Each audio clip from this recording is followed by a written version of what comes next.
मला स्टार व्हायला नाही आवडणार, मला ऍक्टर व्हायला आवडेल की अरे यांनी हे पण चांगल्या पद्धतीने केलं हे. आणि अभिनेत्याचं सॅटिस्फॅक्शन काय असतं तेवढंच असतं ना. म्हणजे एका त्याला इमेज मध्ये बांधण्यापेक्षा तो सगळीकडे बऱ्यापैकी काम करू शकतो. राजकारण एक क्षेत्र मी असं समजतो की ज्या क्षेत्रात राहून मोठ्या प्रमाणामध्ये जनहित साधता येईल आणि म्हणून या क्षेत्रात ज्या चुका आहेत त्या दूर करून चुका न करणारी माणसं सत्तेवर आणणं हे विचारवंतांचं काम आहे. त्यासाठी त्यांनी निदान मतदानाला जावं एवढी माझी अपेक्षा असते.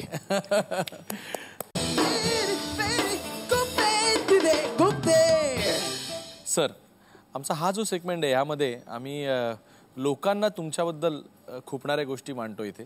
तर त्यामध्ये कळवलेली सगळ्यात महत्त्वाची गोष्ट जी विरोधी पक्षांनी तुमच्यावर कायम टीका केली की तुम्ही सत्तेत असताना म्हणजे शिवसेनेची सत्ता असताना आणि तुम्ही मुख्यमंत्री असताना सरकारची तिजोरी तुम्ही प्रचंड मोठ्या प्रमाणावर संपवली असं त्यांचं म्हणणं आहे.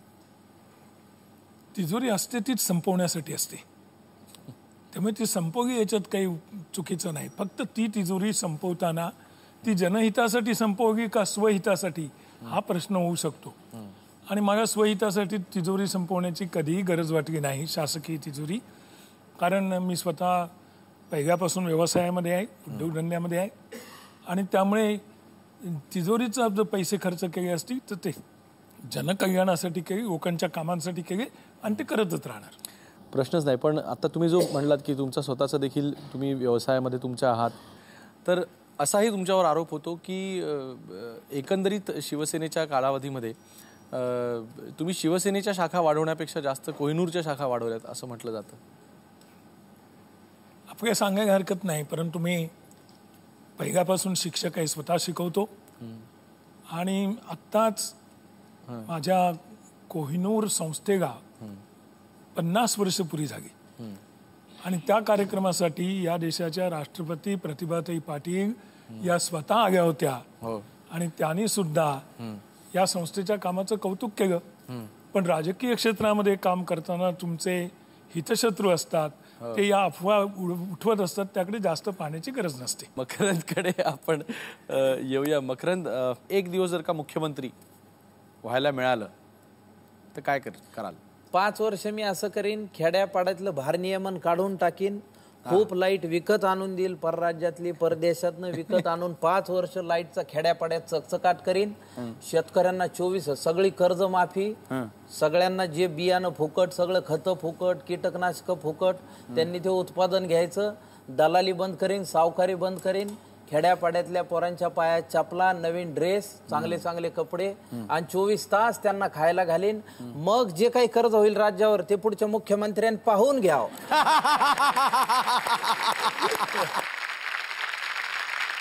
सर्वसामान्यांचा इतका विचार जर का तुम्ही करता तर उद्या राजकारणात याची शक्यता आहे का? आणि जर का आलात तर कोणत्या पक्षात? नाही, मला सगळ्यात महत्वाचं सर्वसामान्यांचा विचार करण्यासाठी राजकारणात यावं लागतं ही संकल्पनाच मान्य नाही. म्हणजे तसं असतं तर मग डॉक्टर प्रकाश आमटेंनी राजकारणात यायला पाहिजे होतं, बाबा आमटेंनी यायला पाहिजे होतं, डॉक्टर अभय बंगांनी यायला पाहिजे होतं. पण हे खरे समाजसेवक आहेत ना.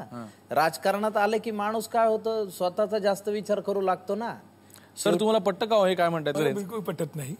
आणि याचं कारण असं की राजकारणात जरूर यावं, सद्भावनेने यावं, स्वच्छ हाताने यावं, उत्तम प्रकारचं काम करावं आणि जर मोठ्या प्रमाणामध्ये जनसेवा करायची असेल तर राजकारणाशिवाय दुसरं क्षेत्र नाही. राजकारण एक क्षेत्र मी असं समजतो की ज्या क्षेत्रात राहून मोठ्या प्रमाणामध्ये जनहित साधता येईल आणि म्हणून या क्षेत्रात ज्या चुका आहेत त्या दूर करून चुका न करणारी माणसं सत्तेवर आणणं हे विचारवंतांचं काम आहे. त्यासाठी त्यांनी निदान मतदानाला जावं एवढी माझी अपेक्षा असते. मकरंद, आता हे ऐकल्यानंतर तरी असं वाटतं का की नाही, मला मुळात कसं आहे की आता आपण गेल्या 60 वर्षात स्वातंत्र्यानंतरच्या पाहिलंच आहे जनहित किती आणि काय चालू आहे. म्हणजे अजूनही गोरगरिबांना तसं मूलभूत सुविधा आहेत का नाही याच्यात काय योजना येते, पण कागदोपत्री आपलं ग्रीन असतं ना सगळं कम्प्लिटेड, म्हणजे 100% साक्षर. पण सरच म्हणतात 35% अजून निरक्षर लोक आहेत ना. पण ते अभियान जेव्हा एखादी योजना येते त्यावेळी तो कागदोपत्री परफेक्ट पाहिजे. म्हणजे जाऊ तिथं का हा सिनेमा आम्ही काढला होता त्यात ह्याच गोष्टीवर भाष्य होतं की तो आईला नेतो नायक त्या ह्याच्यात, तर तो म्हणतो तलाठी म्हणतो हयातीचा दाखला द्या आईचा. ते म्हणतो ही काय आई बसली माझी इथं, तसं नाही म्हणतो कागदोपत्री पाहिजे ते, तो हयातीचा दाखला पाहिजे, द्या 20 रुपये म्हणतो. हे म्हणतो मी काय देऊ पैसे, तुमचं काम आहे ते, तुम्हाला पगार देतं गव्हर्नमेंट त्यासाठी तुम्ही द्यायला पाहिजे.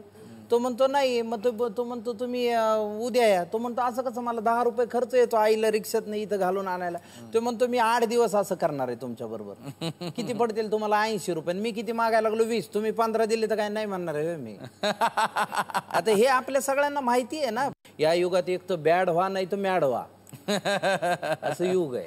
नाही प्रश्न नाही, अभिनेत्यापासून नेत्यापर्यंत इमेज बदलण्याचा जो विचार आहे तो होईल का नाही हा माहित नाही, पण तो जाऊ दे. पण एक इमेज बदलण्याचा जो तुमचा प्रयत्न चालू आहे गेल्या 1 वर्षभरामध्ये, अभिनेत्याचीच इमेज बदलण्याचा जो प्रयत्न चालू आहे, तर तो नक्की काय आहे आणि कितपत यशस्वी आहे? सुरुवातीच्या काळात काय असतं की आपण ब्रेड अँड बटर साठी काम करत असतो, त्यामुळे प्रोड्युसर जे म्हणाल ते आपल्याला करावं लागतं. आणि एकदा तुम्ही अभिनेता म्हणून यशस्वी झालात की मग तुम्हाला चॉईस येऊ लागते. तर जे अलीकडच्या काळात माझ्याकडे येऊ लागले आणि मी ते सातत्याने, मी जेव्हा चान्स मिळालाय तेव्हा गंभीर भूमिका करण्याचं, वेगळ्या भूमिका करण्याचं मी मनात ठेवलं होतं आणि ते केलं. म्हणजे मग विनोदी ही जी इमेज आता इंडस्ट्रीने तुम्हाला दिलेली आहे ती खूपते का कुठे? आवडत नाही, खूपते असं नाही, पण मला काय, मला स्टार व्हायला नाही आवडणार, मला ऍक्टर व्हायला आवडेल की अरे यांनी हे पण चांगल्या पद्धतीनं केलं हे. आणि अभिनेत्याचं सॅटिस्फॅक्शन काय असतं तेवढंच असतं ना. म्हणजे एका त्याला इमेज मध्ये बांधण्यापेक्षा तो सगळीकडे बऱ्यापैकी काम करू शकतो. आता मी विनोदी अभिनय करू शकतो तसं गंभीर, आता गंभीर भूमिकेत मी जास्त रमतो ना, पण गंभीर भूमिकेची संधी मिळाली नव्हती, पण ती गोष्ट छोटीने मला दिली किंवा पारदने दिली किंवा सुंबरांनी दिली, गृहलक्ष्मीने दिली, तर ते माझ्यासाठी महत्वाचं आहे. नाही प्रश्नच नाही.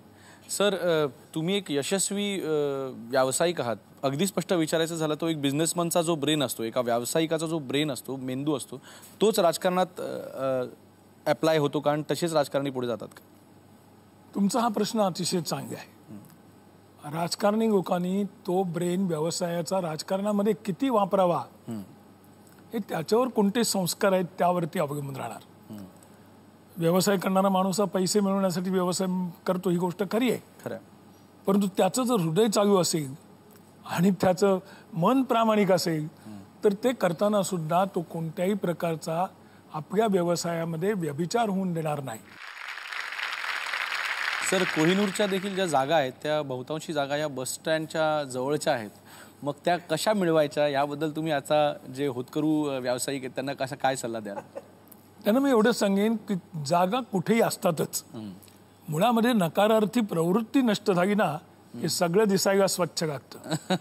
तुम्ही मला सांगा, म्हणाल त्या ठिकाणी म्हणाल तशी म्हणाल तेवढी जागा उपलब्ध होऊ शकते, फक्त माणूस पॉझिटिव्ह विचाराचा पाहिजे. रडणाऱ्या माणसाचं हे काम नाही. म्हणजे जागा आदर्श असावी. त्या जागेने त्या माणसाला भविष्य काळात आदर्श बनवावं असं मी म्हणेन. मकरंद, अजून तरी मराठी चित्रपटांमध्ये चुंबन दृश्य काही चित्रित होत नाहीत, हे कुठेतरी खुपतं का? काही काय बोलायला लागलात गुप्ते साहेब? विचारायला लागलो मी भाऊ, तुम्हाला काय पिक्चर बघितला नाही का जोगवा? जोगवा बघ. मग चुंबन दृश्य नाही होय? मग जोगवा आपल्याला मिळाला नाही असं खुपतं का? नाही असं नाहीये. हे पहा, आता ग्लोबलायझेशन मध्ये सगळ्यांना सगळं उपलब्ध आहे. ते हिंदीतल्या नाट्या आपण पाहतो तोकड्या कापड्यातल्या आहेत, हे ते, पण कथेची आणि पटकथेची गरज असेल तर चुंबन दृश्य असायला हरकत नाही. फक्त मर्यादा सोडू नको, चीप नको काही. तसं तुम्ही स्वतः प्रोड्युसर आहात तर तुम्ही असा एखादा चित्रपट लिहून का घेत नाही ज्याच्यामध्ये तुम्ही स्वतः ऍक्टिंग करा आणि चुंबन दृश्याची अतिशय गरज आहे असं? नाही, मला त्याचा नादच नसल्यामुळे उगाच काय लोक. बरं, मग जर का असा चित्रपट कोणी केला आणि तुमच्याकडे आले बाबा असा आहे, तर केवळ चुंबन दृश्य असल्यामुळे टाळणार काय? नाही, हिरोईनची तयारी असली तर आपण माग नसतो हटत. फक्त हिरोईन तयार व्हायला पाहिजे, नाही तर ह्याच हे असं करून जायची तर काय. बरं, मी असा समजा चित्रपट बनवतोय, मी निर्माता आहे बरं का, तर मी असा चित्रपट बनवतोय की माझ्या कथेची गरज आहे फार, की मकरंद अनासपुरेंनी हा चित्रपट करायला पाहिजे आणि ते चुंबन दृश्य द्यायला पाहिजे. फक्त मी एक मुभा देऊ शकतो की मकरंद अनासपुरेंना विचारू शकतो की नटी कोणती घेऊया चुंबन दृश्यासाठी? हो, माझी बायको पण अभिनय करते. वा अनासपुरे, तुम्ही राजकारणात जायला हवं. तुम्हाला कधी काय उत्तर द्यायचं आहे आधी पटकन छान नाही सुचतं. नाही दोघंच काय खरंच तिने काम केले माझ्या बरोबर. गोष्ट छोटी डोंगराएवढीमध्ये आहे, ती सुंबरांमध्ये आहे. तुम्ही आता जेव्हापासून चित्रपट करायला लागला तेव्हापासून थोडंसं मालिकांपासून फरकत घेऊन लांब झालेला दिसतं. पण मग आता बघत मात्र नक्कीच असणार मालिका. आता आजच्या तारखेला आवडणारी मालिका एखादी टीव्ही मालिका? Sa Re Ga Ma Pa little champ. लहान मुलं जे गातात ते बघताना मला बऱ्याचदा रडू येतं की म्हणजे देव आणखी दुसरा काय असतो. ती लहान एवढीशी पोरं आणि अशा कमांडनी गातात तर मला खूप भरून येतं. सर, शिवसेनेमध्ये मिलिंद नार्वेकरांचं नक्की काय काम ह्याबद्दल खूप शंका कुशंका होत्या. पण आता नुकतंच त्यांचं फोन टॅपिंग उघडकीला आलं आणि त्यांचं नक्की काय काम करतात हे लोकांच्या समोर आलं. तर तुम्हाला काय वाटतं या सगळ्या बाबतीत की हे फोन टॅपिंग वगैरे बरोबर आहे का? आपल्या खरं सांगायचं तर फोन टॅपिंग करणं हा प्रकार सगळ्या देशालाच मान्य नाही. पण मला वाटतं माणसाचं जीवन जर स्वच्छ असेल तर फोन टॅपिंग घाबरण्याचं कारण नाही. आणि तसंच मला असं वाटतं आजही की मिलिंद नार्वेकर फोन टॅपिंगला बिलकुल घाबरणार नाहीत याची मला खात्री आहे. मात्र हे फोन टॅपिंग हे पूर्णपणे प्रामाणिकपणे केलं जावं एवढंच माझं मत आहे. अच्छा, मग त्यांचं बोलणं जे काय होतं ते योग्य होतं का शिवसेनेच्या दृष्टीने? एकंदरीत कारण काय असतं, वेगवेगळ्या भूमिका असतात. आमचे विरोधी पक्ष नक्की म्हणते की साफ चुकीचं आहे जी चर्चा झाली ती. शिवसेनेचे लोक म्हणते की आम्हाला अभिमान वाटतो की या माणसाने ज्या सूचना दिल्या त्या सूचना नसत्या तर तो बंद यशस्वी झाला नसता. म्हणून जो ज्या पक्षात आहे, ज्या विचारसरणीचा आहे त्याच्यावरती अवलंबून राहणार. पण एक आदर्श शिक्षक म्हणून तुम्हाला हे बरोबर वाटतं का? आदर्श शिक्षक होणं हे राजकीय क्षेत्रातल्या यशापेक्षा बरंच सोपं असतं. आणि म्हणून मी आदर्श शिक्षक होण्याचा प्रयत्न केला नाही. मी आदर्श राजकारणी होण्याचा प्रयत्न केला. आणि राजकारणामध्ये या गोष्टी घडत राहतात. मला स्वतःला अशा प्रकारचे उद्योग करणारे लोक आवडत नाहीत. म्हणजे फोन टॅपिंग करणारे. सर, आजकालच्या बऱ्याचशा सेनेच्या कार्यक्रमांमध्ये तुमचं नाव कुठे यावं या बाबतीमध्ये मात्र प्रोटोकॉल पाळला जात नाही असं जे म्हटलं जातं, तर हे कुठेतरी खुपतं का? खरं सांगायचं तर माझ्या बाबतीत असं होत नाही. नाही होत? नाही. इतर काही जणांच्या बाबतीत कदाचित होत असेल, परंतु माझ्या बाबतीत पक्षामध्ये माझा मान हा नेहमीच राखला जातो. आणि दुसरी गोष्ट अशी की समजा काही वेळा मान राखला गेला नसेल तर तो बोलून दाखवायचा नसतो, तो पोटात ठेवायचा, म्हणजे पुढची प्रमोशन्स उघडी राहतात. मला खूप प्रश्न विचारावेसे वाटतात, परंतु इथे माझी वेळ संपते. आता इथे वेळ सुरू होते ती म्हणजे आपल्या मायबाप प्रेक्षकांची, रसिकांची. सर, जय महाराष्ट्र. जय महाराष्ट्र. सर्वप्रथम आपल्याला प्रश्न असा उपस्थित करतो की 1995ला शिवशाही आली आणि त्यावेळी आपण मुख्यमंत्री होता. शिवसेना प्रमुखांचे आशीर्वाद आणि शिवसैनिकांच्या मेहनतीने पुन्हा एकदा शिवची सत्ता आली तर आपल्याला मुख्यमंत्री व्हायला आवडेल का? नाही, मुख्यमंत्री पद हे निश्चित मोठं आहे, परंतु त्यानंतर मी देशाच्याही मोठ्या पदावरती गेलो असल्या कारणाने त्यापेक्षा मोठं पद कोणतं याचा विचार मी करतोय. तुम्हाला जर तशी काही शक्यता दिसत असली आणखी मोठं पद मिळण्याची तर हळूच नंतर माझ्या कानात सांगा, म्हणजे स्पर्धक वाढणार नाहीत. पुढचा प्रश्न. माझा प्रश्न मकरंद सरांना आहे. सर, खास तुमच्या स्टाईलमध्ये तुमच्या बायकोचं नाव जर आम्हाला घेऊन दाखवलात तर खूप बरं वाटेल. आणि लाजू नका, तसं नाही इतर बाईचं घेतलं चालेल. त्यात नाही, बायकोचं घेताना लाजायचं काय काम आहे? भाजीत भाजी मेथीची, शिल्पा माझ्या प्रीतीची. अरे काय नवीन नाव घेतलंय. आणि आजवर हे नाव कधीच कोणीच घेतलं नाही. भाज्याचे दरच वाढलेत आता, व्हॅल्यूज तेवढी आली भाजीपाल्याला. आपली हरकत नसेल तर मी पण नाव घेऊ का? अरे माझ्या पत्नीचं नाव आहे अनघा. अनघाला देतो मी जिलबीचा घास. कोण म्हणतं घास? ही तर प्रेमाची रास. अरे वा. आज संध्याकाळी जेवायची सोय झाली. पुढचा प्रश्न. मकरंदजी नमस्कार. आतापर्यंत आपण आपल्या भूमिकेतून आम्हाला खूप प्रचंड हसवलं. अशी दुसऱ्यांची कोणती फिल्म आहे जी बघून आपण स्वतः हसला? बऱ्याच जणांचे म्हणजे एक तर अशोक मामांच्या सिनेमांनी आपण मनमुराद हसलोय, लक्षा मामाच्या सिनेमांनी मनमुराद हसलोय, मी स्वतः खूप हसलेलो आहे आणि चार्ली चॅपलिनच्या सिनेमांना मी मनापासून हसलेलो आहे. पुढचा प्रश्न. जोशी सर, मला तुम्हाला एक भेट द्यायची आहे. आतापर्यंत आपण बाळासाहेबांच्या रिमोटवरती काम केलं, आज तेच रिमोट मला तुमच्या स्वतःच्या हातामध्ये बघायचं आहे.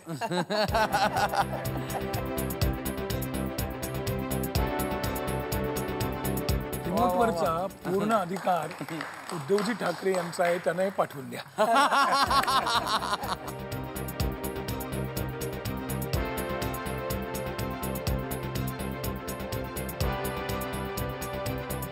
मी याचा प्रेमाने स्वीकार करतो आणि मनपूर्वक धन्यवाद देतो.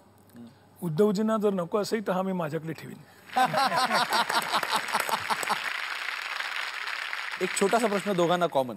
दोघांनी इतकं छान नाव घेतलं तुम्ही, बायकोची खोपणारी गोष्ट. पहिले सरांना नंतर विद्यार्थी. नाही आधी विद्यार्थी मग सर. नाही म्हणजे कसं आहे की खूप घरामध्ये आमच्या स्वच्छ डिव्हिजन आहे. म्हणजे जे महत्वाचे प्रश्न आहेत त्याच्यावर मी निर्णय घेत असतो. म्हणजे समजा काश्मीर प्रश्न आहे किंवा इराण इराकचं वॉर आहे किंवा अमेरिकेने अफगाणिस्तानावर केलेला हल्ला, या विषयांवर माझं सगळं हे असतं. आणि जे सामान्य प्रश्न आहेत म्हणजे फ्लॅट कुठं घ्यायचा आहे, मुलीला कुठल्या शाळेत ऍडमिशन घ्यायचं, गाडी कुठली घ्यायची, असे जे सामान्य प्रश्न आहेत ते बायको बघते. सर, त्यांच्या वागण्यातलं त्यांच्या ह्याच्यात तुम्हाला काय खूप ते जर मी जाहीररित्या सांगितले तर आजपासून तुमच्या घरी राहायला येऊ का? काही गोष्टी या खाजगीच ठेवायच्या असतात, त्यामुळे काय खूपतं हे मी कदापि सांगणार नाही. आणि आता नवीन फ्रेश ह्या वर्षातलं नवीन आम्ही चालू केलेलं सेगमेंट ते म्हणजे दिलसे. दिलसेमध्ये आम्ही तुम्हाला एक फोन करण्याचा ची संधी देतो. म्हणजे काही फोन अगदी हातात देत नाही, पण तुम्ही आता जाहीररित्या वाटेल त्या माणसाला जे तुम्हाला वाटतं ते वाटेल ते सांगू शकता. तर अनासपुरे, तुम्हाला कोणाला फोन लावावं वाटतं आणि काय सांगावं वाटतं? एक तर मला मनापासून असं वाटतं की ग्रामीण भाग मुख्य प्रवाहात येणं गरजेचं आहे. त्यासाठी जे जबाबदार राजकारणी, समाजकारणी, संबंधित म्हणजे अधिकारी वर्ग सगळ्यांनीच या गोष्टीत, म्हणजे मला खटकणारी गोष्ट काय, एकीकडे आपण महासत्ता होण्याची गोष्ट करतो आणि दुसरीकडे खेड्यापाड्यातल्या शाळेमधल्या पोरांच्या पायात चपला नाहीत हे मी पाहिलेलं आहे. तर त्यांच्या पायात किमान चपला येऊ द्यात आणि मूलभूत सुविधा ग्रामीण भागापर्यंत मुळापासून पोहोचू द्यात असं मनापासून सांगावं सर. सर, आपला भारतासारखा मोठा देश असूनही या देशाची अपेक्षित प्रगती झाली नाही. ज्यांच्या हातामध्ये सत्ता जवळजवळ 60-65 वर्षे आहे ते सुद्धा करू शकले नाहीत. आणि जेव्हा मी म्हणतो त्यावेळी देशाला अत्यंत उत्साहाने पुढे नेणारा इस्रायलसारखं राष्ट्र माझ्यासमोर आहे. आपल्या अगोदर किंवा 1 वर्ष मागे किंवा पुढे तो देश स्वतंत्र झाला, पण आज इस्रायलचा एवढा दबदबा आहे की त्या देशाकडे कोणी वाकड्या नजरेनं सुद्धा पाहू शकत नाही. म्हटलं तर देश कुठच्या कुठे नेता येतो. पण दुर्दैव हे आहे, म्हणजे माझी खंत ही आहे की चुका कळल्या, समजल्या, जबाबदार कोण आहे समजलं तरी लोक जाऊन पुन्हा पुन्हा त्याच पक्षाला मतं देतात. ही माझी खंत आहे. मकरंद, गुलदस्ता ह्या चित्रपटाविषयी अजून काही थोडंसं सांगाल का? गुलदस्ता हा चित्रपट नर्म विनोदी म्हणजे लाईट कॉमेडी ज्याला आपण म्हणू, आणि कॉमेडी ऑफ एरर्स या सिनेमामध्ये वापरलेले. याचं दिग्दर्शन हेमंत देवधरांनी केलंय, छायांकन सुरेश सुवर्णांनी केलेलं आहे. या चित्रपटाचं संगीत त्यागराज खाडीलकरांनी दिलंय. आणि ह्या चित्रपटात माझ्याबरोबर जितेंद्र जोशी आहे, ज्यांनी फार अप्रतिम भूमिका या सिनेमातली केली आहे. महाराष्ट्रातील तमाम रसिकांना ती आवडेल. माझी नायिका तेजस्विनी सरकार आहे. उदय टिकेकर, प्रकाश धोत्रे असेही या परी तेलंग असेही या चित्रपटात कलावंत आहेत. अलीकडच्या काळामध्ये लोकांना ना प्रसिद्धीची फार हौस लागलेली आहे. म्हणजे आपण अगदीच उदाहरण दाखल द्यायचं झालं तर कुठल्याही गावात आपण गेलो समजा खेड्यापाड्यात, तर कोणाच तरी एखाद्या राजकीय व्यक्तिमत्वाचा वाढदिवस म्हणून त्याचा एक मोठा फ्लेक्स असतो. त्यात तो राजकारणी असा चालतोय, असं कुठली तरी स्टाईल आहे त्याची, आणि खाली 100-150 कार्यकर्त्यांचे उगाच फोटो असतात, त्यांचे नावही असतात. सगळ्यांना आपलं नाव यावं, फोटो यावा असं एक हे असतं. आणि मीडियाने सुद्धा अलीकडच्या काळात कसं सामान्य माणसाच्या जीवनात प्रवेश केलाय याविषयी एक मिश्किल भाष्य करणारा हा सिनेमा आहे की मीडियामुळे एखाद्या सामान्य माणसाची काय गंमत जमत होती. यामध्ये मी जी भूमिका केली आहे ती राजवर्धन चौगुले अशा एका वडिलोपार्जित वायनरी असणाऱ्या माणसाची भूमिका आहे. श्रीमंत माणसाची भूमिका. श्रीमंत माणसाची आहे, पण तो खेड्यातला असल्यामुळे, आता वायनरी त्याची खेड्यातली आहे, त्याच्यामुळे त्याचं एकंदरीत आविर्भाव आणि हे त्याची प्रेमकथा ही या चित्रपटात चित्रित करण्यात आली. फक्त प्रेक्षकांचं मनोरंजन एवढा एकमेव उद्देश ठेवून आणि थोडस मिश्किलपणे चिमटे काढलेले आहेत हौशेसाठी. आणि नाशिक सारख्या परिसरात आम्ही शूटिंग केलं आणि भर उन्हात मे मध्ये चित्रीकरण करून सुद्धा आम्हाला कुणालाही त्याचा त्रास झाला नाही, हे विशेष. झी टॉकीज ज्यावेळेला एखादा चित्रपट वितरित करतो त्यावेळेला तो महाराष्ट्राच्या कानाकोपऱ्यात पोहोचणार याबद्दल शंकाच नाही. बरोबर. हा चित्रपट साधारण पहिल्या दिवशी किती थिएटरमधून दिसेल असं तुम्हाला वाटतं? 100 ते 125 थिएटरमध्ये हा सिनेमा दिसेल. अरे वा. खूपते तिथे गुप्तेच्या अख्ख्या टीमकडनं गुलदस्ताला खूप खूप शुभेच्छा. धन्यवाद. आणि आता वेळ झालेली आहे ती रॅपिड फायरची. पहिल्यांदा अनासपुरे, महाराष्ट्रातील आवडता प्रदेश एक म्हणजे स्वतःचा म्हणजे मराठवाडा की सासूरवाडी म्हणजे कोकण? मला खोबरं आणि शेंगदाणा दोन्ही आवडतात. एक सांगायचं. अर्थातच जन्मभूमी सगळ्यात पहिल्यांदा. जननी जन्मभूमीस स्वर्गादपि गरीयसी, त्याच्यामुळे मराठवाडा. यशामध्ये जास्त वाटा कोणाचा? 2 स्त्रियांची नावं घेतो. 2 आहेत का स्त्रिया? हो अर्थातच. हा, आई सोडून 2 स्त्रिया. आई सोडून 2 बायका? हो. अगो माय सांगा बरं. ओके. यशात जास्त वाटा कुणाचा?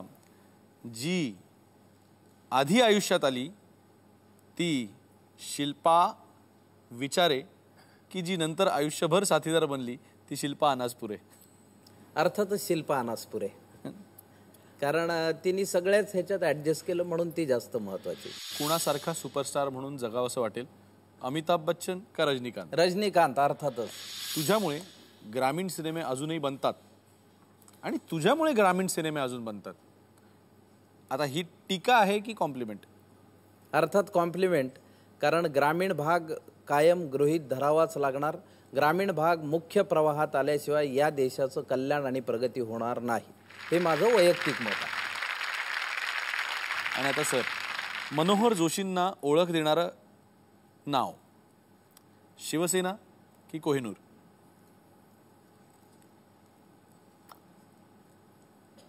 आधी कोहिनूर आणि नंतर शिवसेना. कोण सेनेतून गेल्याचं जास्त दुःख झालं, भुजबळ की नारायण राणे?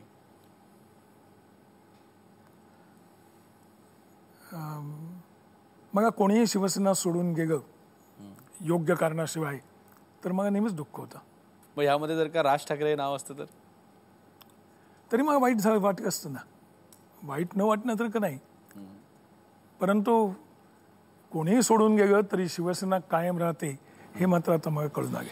आवडता बंगला मातोश्री की वर्षा? अर्थात मातोश्री. कारण मातोश्रीची कृपा असली तरच वर्षावर जाता येतं, नाही तर नाही जात.